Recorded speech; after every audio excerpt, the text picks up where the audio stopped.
అందరికీ నమస్కారం. ముందుగా రామోజీరావు గారిని గుర్తు చేసుకుంటూ, ఆధునిక తెలుగు చరిత్రలో అత్యంత ప్రభావితమైన వ్యక్తుల్లో రామోజీరావు గారు ఒకరు.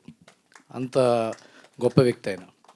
అలాగే మా రాఘవేంద్రరావు గారు, రఘుపతి వెంకయ్య గారు తెలుగు సినిమా పితామహుడు అయితే, కమర్షియల్ సినిమా పితామహుడు రాఘవేంద్రరావు గారు. అడవి రాముడికి ముందు, అడవి రాముడి తర్వాత అలా ఉంటుంది కమర్షియల్ సినిమా అంటే. పాటలు కానీ, కథలు కానీ. రాఘవేంద్రరావు గారు అంటే అందరూ పాటలు పాటలు పాటలు అంటారు, ఎందుకంటే పాటలు అంత స్ట్రాంగ్గా ఉంటాయి కాబట్టి. కానీ అంతకంటే గొప్ప కథలు ఆయన సినిమాల్లో ఉన్నాయి. ఎంతో డ్రామా ఉంది, ఎంతో నేర్చుకునేందుకు వీలుగా ఉంది, ఎంత సున్నితంగా చెప్పచ్చు, ఎంత చెప్తే చాలు అన్నది రాఘవేంద్రరావు గారి సినిమాలు చూస్తే తెలుస్తుంది, రుద్దకుండా కొట్టకుండా. అలాగే మనిషి ఎంత పెద్దవాడైనా 6 అడుగులున్నా 7 అడుగులున్నా గుండె గుప్పిడే ఉంటుంది. అలాగే సినిమా ఎన్ని కిలోమీటర్లు నిడి ఉన్నా కథ 30 నిమిషాలే ఉంటుంది. మిగతా అన్ని ఫైట్లు, పాటలు, విలన్ ఇంట్రడక్షన్లు, ఇంటర్వెల్ ఫైట్లు, వాడి కింద పట్టడం, మీద పట్టడం, దొల్లటం, ఇవన్నీ ఉంటాయి. కథ మాత్రం ఆ 10 సీన్లే ఉంటుంది.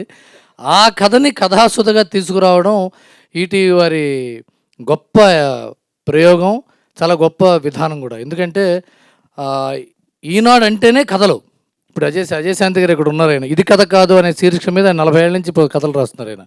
అలాగే ఎన్నో మంచి కథలను తీసుకొచ్చి, ఉషా కిరణ్ మూవీస్ ద్వారా ఎన్నో మంచి కథలు, ఈటీవీ సీరియల్స్ ద్వారా ఎన్నో మంచి కథలు, ఎన్నో యాక్టర్స్ని, ఎంతో టాలెంట్ని తీసుకొచ్చిన ఈటీవీ విన్నువారు బాపిరెడ్డి గారి నేతృత్వంలో very talented team, Nitin and Sai, చాలా చాలా చాలా కమిటెడ్ పీపుల్ వీళ్ళు. ఇలాంటి వాళ్ళు కథాసుధాని స్టార్ట్ చేయడం, అది రాఘవేంద్రరావు గారి మార్గదర్శకత్వంలో ఉండటం, నేషనల్ అవార్డు విన్నింగ్ డైరెక్టర్ మా సతీష్ వేగేసిన అన్ని సినిమాలు, సతీష్ చేసిన అన్ని సినిమాలు, అతను రాసిన సినిమాలు, తీసిన సినిమాలు అన్నీ కూడా కథా బలం ఉన్న సినిమాలే, క్యారెక్టర్ బలం ఉన్న సినిమాలు, హృదయాన్ని కదిలించే సినిమాలు. అలాంటి వాళ్ళతో ఇలాంటి కథాసుధ అనే శీర్షిక మీద ఇలాంటి 30 నిమిషాల సినిమాలు చేయటం, అది కంటికి ఈజీగా ఉంటుంది, చూడడానికి ఈజీగా ఉంటుంది, అర్థం చేసుకోవడానికి ఈజీగా ఉంటుంది, ఫాస్ట్ ఫార్వర్డ్ చేయకుండా చూసేందుకు వీలుగా ఉంటుంది. ఇది కాకుండా ఎంతోమంది యాక్టర్స్ని తీసుకురావడానికి ఒక వేదికగా ఉంటుంది. ఇది చాలా పెద్ద సక్సెస్ అవ్వాలి. మేమందరం కూడా కథలు రాసుకుని మీ దగ్గరికి వచ్చి మీ ఆఫీసుల చుట్టూ తిరిగి మీరు ఓకే అని వెనక తెలుసుగా ఓటీటీ సంగతి అందరికీ అది చేసి, and I wish you all of the team అది గ్రాండ్ సక్సెస్. అలాగే భరణి గారు లాంటి ఒక గొప్ప నటులు, అంటే ఇంత సీనియర్ నటులు కూడా ఈ వేదికని ఆలింగనం చేసుకుని ఇట్లాంటి సినిమాలు చేయడం వల్ల వాటికి విజిబిలిటీ ఎక్కువ ఉంటుంది.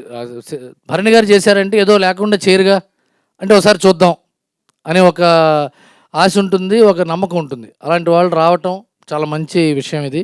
Wish you all the best. God bless. Thank you. అది ఇంకొక విషయం ఏంటంటే, ఇంకొక 30 నిమిషాల కథ చేద్దాం అనుకుంటున్నాం మీకోసమేనండి. దీంట్లో 30 నిమిషాల్లో మీ గురించి సినిమా చేయాలి. అంటే నాకు అనిల్ గారు డైలాగులు రాస్తానని ఇప్పుడే మాట ఇచ్చారు. అదేమిటంటే, సుమకి ఇంకా పద్మశ్రీ ఎందుకు రాలేదు, ఇది టైటిల్. కాంట్రవర్సీలు రాయవా? నేను చేయట్లేదు ఇది.